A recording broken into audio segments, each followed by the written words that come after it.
বিসমিল্লাহির রহমানির রহিম। সুপ্রিয় একাদশ শ্রেণীর শিক্ষার্থীরা, গত ক্লাসে আমি তোমাদের সাথে মডিফায়ার্সের টোটাল 60টি রুলস নিয়ে আলোচনা করেছিলাম।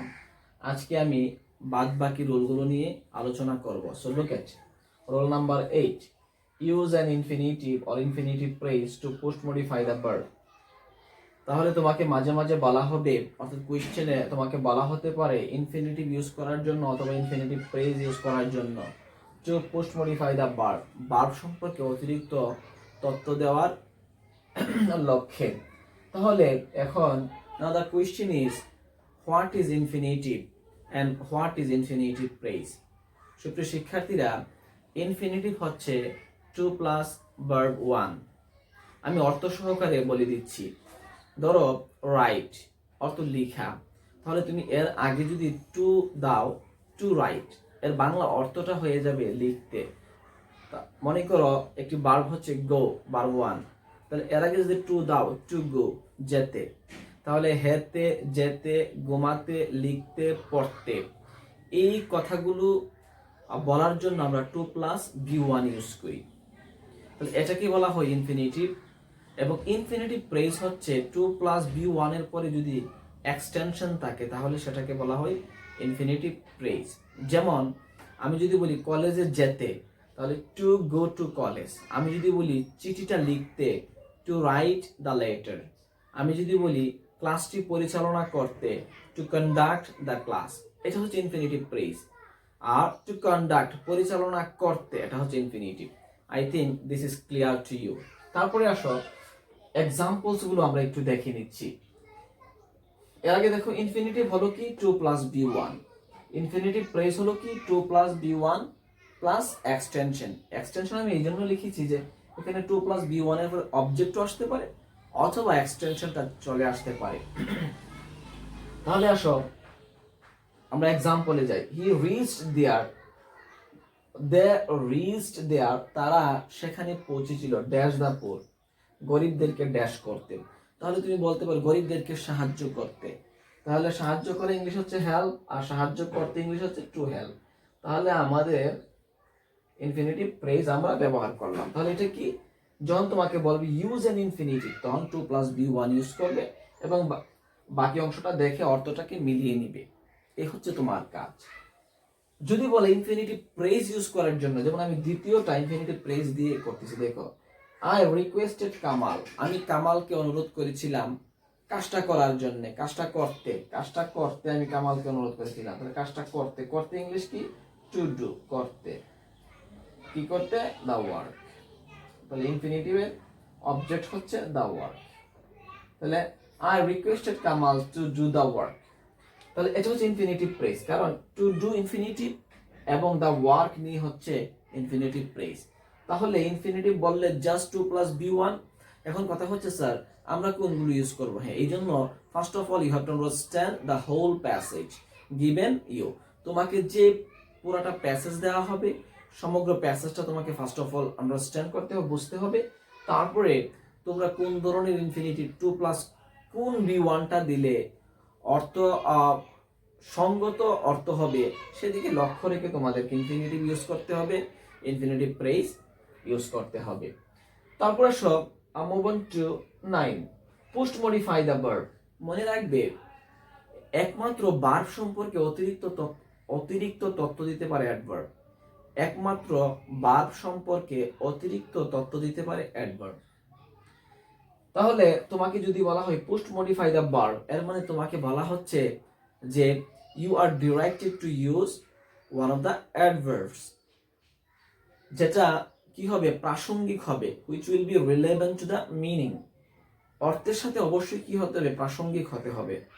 তাহলে দেখো, তাহলে আমি এখানে লিখেছি বার প্লাস অ্যাডভার্ব। এখানে দেখো এটা ড্যাশ আমি ইউজ করেছি, এর মানে ভার্বের পরেও অ্যাডভার্বটা চলে আসতে পারে অথবা ভার্বের পরে এক্সটেনশন থাকতে পারে বা অবজেক্ট থাকতে পারে, তারপরেও আমাদেরকে অ্যাডভার্ব ইউজ করা লাগতে পারে। যেমন উদাহরণ হিসেবে আসো, পোস্ট দ্য লেটার, লেটারটাকে পাঠাও, চিঠিটাকে পাঠিয়ে দাও। আমি যদি বলি নাও, NOW, নাও, চিঠিটাকে পাঠাও এখন, তাহলে কিন্তু আমার বাক্যটা হয়ে যাচ্ছে। তাহলে এই নাওটা কি অ্যাডভার্ব।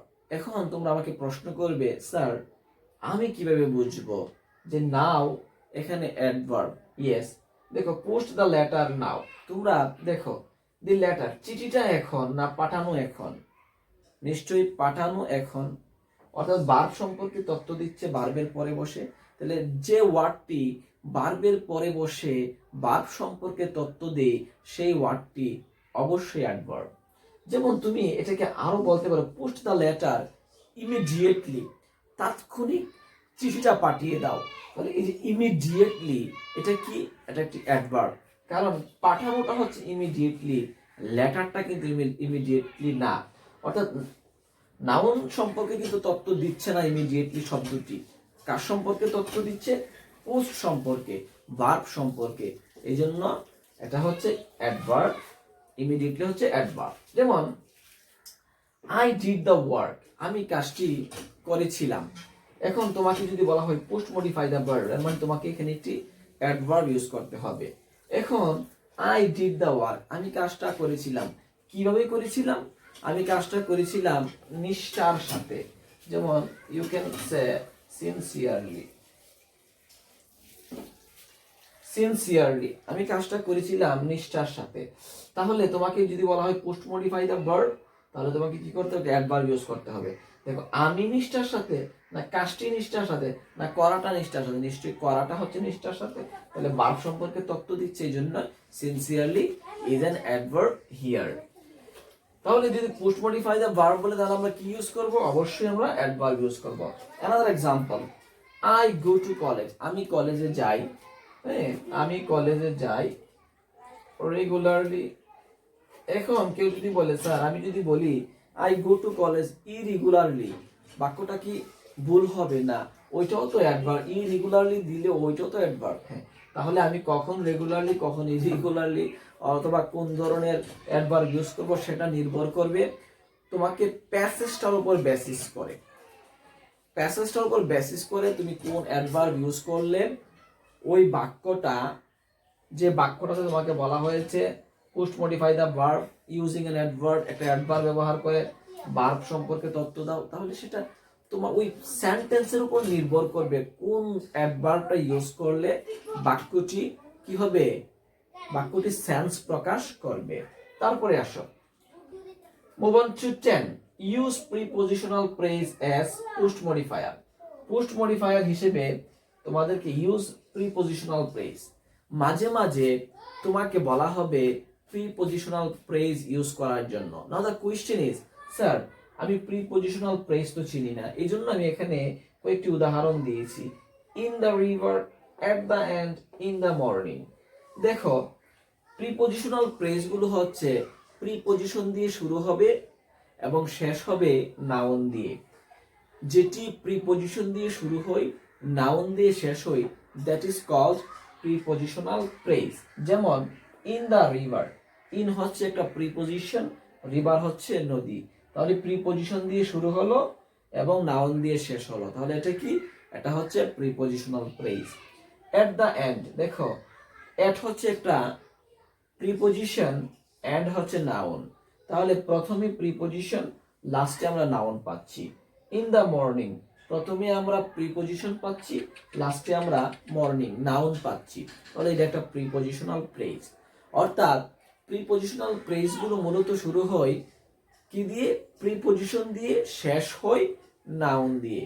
তাহলে প্রিপজিশন এবং ওই নাউনের মাঝখানে অ্যাডজেক্টিভও আসতে পারে, তাতে কোনো সমস্যা নেই, কিন্তু কথা হচ্ছে এটা শুরু হবে প্রিপজিশন দিয়ে, শেষ হবে নাউন দিয়ে। একটা এক্সাম্পল দেখো, I saw an old lady, আমি একজন বৃদ্ধ মহিলাকে দেখেছিলাম। তুমি এটাকে এখন কি করবে? তোমাকে বলছে use prepositional phrase, prepositional phrase ব্যবহার করার জন্য বলছে। এর মানে তোমাকে প্রিপজিশন দিয়ে এটাকে লিখতে হবে। এখন I saw an old lady, তুমি যদি বলো I saw an old lady with Kamal, আমি কামালের সাথে একজন বৃদ্ধ মহিলাকে দেখেছিলাম। তাহলে এই যে উইথ প্রিপজিশন দিয়ে শুরু এবং নাউন দিয়ে শেষ হয়েছে, উইথ কামাল, কামালের সাথে, বাক্যটা কিন্তু হয়ে গেল। তাহলে অথবা তুমি কিন্তু এটাও বলতে পারো যে আমি একজন বৃদ্ধ মহিলাকে দেখেছিলাম ইন দা মার্কেট। এখানেও দেখো ইন হচ্ছে প্রিপজিশন, মার্কেট হচ্ছে নাউন। তাহলে আমি একজন বৃদ্ধ মহিলাকে দেখেছিলাম ইন দা মার্কেট, মার্কেটে দেখেছিলাম, এটাও কিন্তু কারেক্ট। অথবা তুমি যদি বলো আমি একজন বৃদ্ধ মহিলাকে দেখেছিলাম আন্ডার দা ম্যাঙ্গো ট্রি। দেখো এখানে আন্ডার প্রিপজিশন, ট্রি হচ্ছে নাউন। আম গাছের নিচে আমি একজন বৃদ্ধ মহিলাকে দেখেছিলাম। তাহলে এখন প্রশ্ন হচ্ছে প্রিপজিশনাল কোন প্রেসটা আমি ইউজ করব। হ্যাঁ, সেটা নির্ভর করবে তোমাকে যে প্যাসেজটা দেওয়া হবে সেই প্যাসেজটার উপরে তুমি কোন প্রিপজিশন দিয়ে শুরু করবে এবং কোন নাউন দিয়ে শেষ করবে, সেটা অ্যাবসলিউটলি ডিপেন্ড করবে তোমার ওই প্যাসেজের উপরে, তোমার ওই বাক্যের উপরে। এবার আসো আমরা রুল 11 নিয়ে আলোচনা করি। দেখো রুল 11-এ কি বলা হয়েছে, pre-modify the noun with present participle. অর্থাৎ প্রেজেন্ট পার্টিসিপল দিয়ে প্রি-মডিফাই দ্য নাউন, অর্থাৎ নাউনের পূর্বে একটি প্রেজেন্ট পার্টিসিপল ব্যবহার করতে হবে। তোমাকে মাঝে মাঝে বলা হবে যে প্রেজেন্ট পার্টিসিপল ইউজ করার জন্য কিসের পূর্বে, নাউনের পূর্বে। তাহলে এখন তোমরা আমাকে প্রশ্ন করতে পারো স্যার প্রেজেন্ট পার্টিসিপল কি? প্রেজেন্ট পার্টিসিপল হচ্ছে verb plus ING, verb plus ING, এটাকে বলা হয় প্রেজেন্ট পার্টিসিপল। যেমন এটা অর্থ সহকারে তোমাদের কিন্তু বুঝতে হবে, আদারওয়াইজ কিন্তু তোমরা এখানে ভালো করার কোনো সুযোগ নেই। দেখো a dash dog seldom bites, তোমরা যখন এই এক্সাম্পলস গুলো যখন তোমরা করবে তখন আশা করি তোমাদের আর কোনো ধরনের সমস্যা থাকবে না। A dash dog seldom bites, তাহলে তোমাকে কি বলা হচ্ছে প্রেজেন্ট পার্টিসিপল ইউজ করার জন্য। প্রেজেন্ট পার্টিসিপল কি? প্রেজেন্ট পার্টিসিপল হচ্ছে ভার্বের সাথে আইএনজি, অর্থাৎ ভার্ব ওয়ানের সাথে আইএনজি, এটাকে প্রেজেন্ট পার্টিসিপল বলা হয়। এখন এটা কি অর্থ প্রকাশ করে সেটাও আমি এই এক্সাম্পলস গুলোর করে আমি তোমাদেরকে দেখিয়ে দিব। দেখো a dash dog seldom bites, তাহলে এ কি বলা যায়, দেখো ভার্ব প্লাস আইএনজি ইউজ করতে হবে, এমন একটি ইউজ করতে হবে যেন বাক্যটা চমৎকার হয়, বাক্যটা যেন প্রাসঙ্গিক হয়। যেমন a dash dog seldom bites, তাহলে কি বলতে পারো বার্কিং ডগস। বার্ক হচ্ছে ভার্বের ওয়ান, তারপরে আইএনজি, এ বার্কিং ডগ। অথবা তুমি বলতে পারো এ স্লিপিং ডগ, তবে বার্কিং ইজ মোস্ট অ্যাপ্রোপ্রিয়েট। দেখো a barking dog seldom bites, অর্থাৎ যে কুকুর বেশি কি করে গেউ গেউ করে সে কুকুর খুব কমই কামড় দেয়। তাহলে দেখো, তাহলে এ বার্কিং ডগ এর অর্থ হচ্ছে একটি ঘেউ ঘেউ করা কুকুর। যে কুকুর, একটি ঘেউ ঘেউ করা কুকুর সেলডম বাইটস, কামড় দেয় না বললেই চলে। অথবা এ স্লিপিং ডগ, একটি ঘুমন্ত ঘুমন্ত অবস্থার কুকুর কামড় দেয় না বললেই চলে, মানে ঘুমুচ্ছে এরকম একটি কন্টিনিউয়াস একটি পজিশন। যেমন দেখো this is my dash room, this is my, তুমি বলতে পারো রিডিং রুম, রিড হচ্ছে ভার্ব আইএনজি, তাহলে present participle. This is my reading room, এটা আমার পড়ার room. This is my writing room, মানে এই রুমে আমি লিখি। তাহলে এই হচ্ছে প্রেজেন্ট। যেমন এখানে আসো ডেভেলপ ইউর ড্যাশ স্কিল, তুমি বলতে পারো develop your writing skill. Right হচ্ছে ভার্ব আইএনজি, তারপরে ভার্বের সাথে, তাহলে develop your writing skill, develop your reading skill, develop your listening skill. তাহলে এই যে লিসেন সাথে আইএনজি, এটা এগুলোকে বলা হয় কি প্রেজেন্ট পার্টিসিপল। যেমন দেখো the dash girl is my sister, তুমি বললা the dash girl, the girl is my sister, the dash girl is my sister. বললা যে দি ডান্সিং গার্ল, মানে কি দি ডান্সিং গার্ল, ডান্স হচ্ছে ভার্ব ওয়ান, তারপর আইএনজি, দি ডান্সিং গার্ল মানে হচ্ছে ওই নৃত্য করা মেয়েটি বা নৃত্য যে করছে ওই মেয়েটি আমার বোন। তাহলে এই হচ্ছে তোমাদের প্রেজেন্ট পার্টিসিপল। প্রেজেন্ট পার্টিসিপল হচ্ছে ভার্ব ওয়ানের সাথে আইএনজি, ভার্ব ওয়ানের সাথে আইএনজি। Roll number 12। এখন চলো আমরা রোল নাম্বার 12 একটু দেখে নিই। Premodify the noun with past participle. তাহলে এতক্ষণ আমরা প্রেজেন্ট পার্টিসিপল সম্পর্কে একটি ধারণা নিয়ে গেলাম। প্রেজেন্ট পার্টিসিপল হচ্ছে ভার্বের সাথে আইএনজি, কিন্তু পাস্ট পার্টিসিপল কি? পাস্ট পার্টিসিপল হচ্ছে যেটাকে আমরা ভার্ব 3 বলে থাকি, সেটাকে বলা হয় past participle with meaning. You have to understand it. দেখো আমি এখানে কতগুলো এক্সাম্পলস লিখেছি, তুমি যদি এক্সাম্পলগুলোর বাংলা অর্থ সহকারে পড়ো তাহলে কিন্তু তুমি এই অংশটাতে এই অংশটা আর ভুলবে না, আমি এটা বিশ্বাস করি। যেমন দেখো বলা হয়েছে যে a dash man is honoured by all. তাহলে এখানে তোমাকে কি ইউজ করতে হবে? একটি ভার্ব 3 ইউজ করতে হবে। A dash man is honoured by all. তুমি এখানে বলতে পারো যে an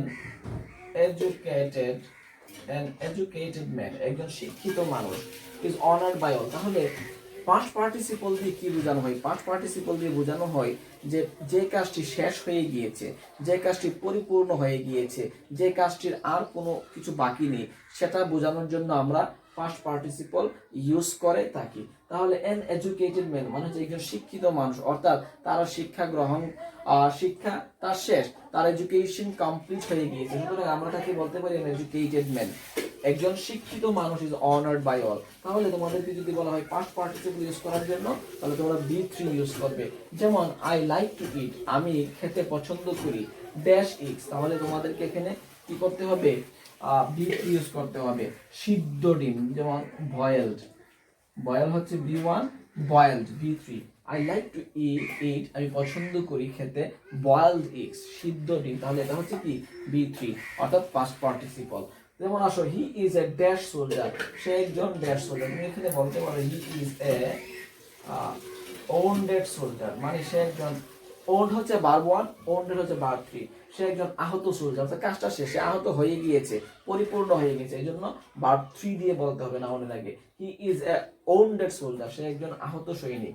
তারপরে আসো dash water is detrimental to health, কেমন ওয়াটার স্বাস্থ্যের জন্য ক্ষতিকর। তাহলে এখানে তুমি বলতে পারো যে পলিউটেড ওয়াটার, পলিউটেড ওয়াটার। তাহলে পলিউট হচ্ছে B1 এবং পলিউটেড হচ্ছে B3। তাহলে পলিউটেড ওয়াটার মানে হচ্ছে দূষিত পানি, মানে পানিটা দূষিত হয়ে গিয়েছে সেটা, এই জন্য আমি এটাকে B3 দিয়ে বলতে হবে, না অনেক আগে B3 দিয়ে বলতে হবে যেহেতু কাজটা শেষ। এই জন্য পলিউটেড ওয়াটার, দূষিত পানি, is detrimental to health। এখানে তুমি আরো ইউজ করতে পারো contaminated water, সেটাও বলতে পারো contaminated water is detrimental to health। Now come to the last one, last রুলটা দেখো, use quantifier to pre-modify the noun। quantifier মানে পরিমাণ প্রকাশ করার জন্য তোমাকে মাঝে মাঝে বলা হবে। তাহলে এখানে মূলত আমি দেখো কয়েকটা ওয়ার্ড লিখে দিয়েছি, এখান থেকে যে কোনো একটি ওয়ার্ড তুমি লিখে দিলে কি হয়ে গেল। যেমন দেখো many, several, some, numerous, a lot of। এখান থেকে যে ওয়ার্ডগুলো আমি এখানে লিখেছি সেইগুলো তোমাকে যদি বলা হয় ইউজ কোয়ান্টিফায়ার, তাহলে তোমরা এখান থেকে যেটি দিলে মোস্ট অ্যাপ্রোপ্রিয়েট মনে হবে তোমার কাছে, সে একটি মেনি, সেভারাল, সাম, নিউমারাস আর লট অফ থেকে ইউজ করে ফেলবে। যেমন উদাহরণে আসো, there are dash village at Boalkhali in Chittagong. তুমি এখানে বলতে পারো there are many villages at Boalkhali in Chittagong. তুমি আরো বলতে পারো there are several villages at Boalkhali in Chittagong. তুমি আরো বলতে পারো কিছু গ্রাম আছে there are some villages। আর তুমি আরো বলতে পারো there are a lot of villages at Boalkhali in Chittagong. তাহলে এটা হচ্ছে কোয়ান্টিফায়ার। তাহলে এই হচ্ছে টোটাল 13টি রুল। সুপ্রিয় শিক্ষার্থীরা, আমি নেক্সট ক্লাসে তোমাদেরকে একটি বোর্ড কোয়েশ্চেন প্র্যাকটিস করাবো। সে পর্যন্ত সকলের সুস্থতা কামনা করছি। আল্লাহ হাফেজ।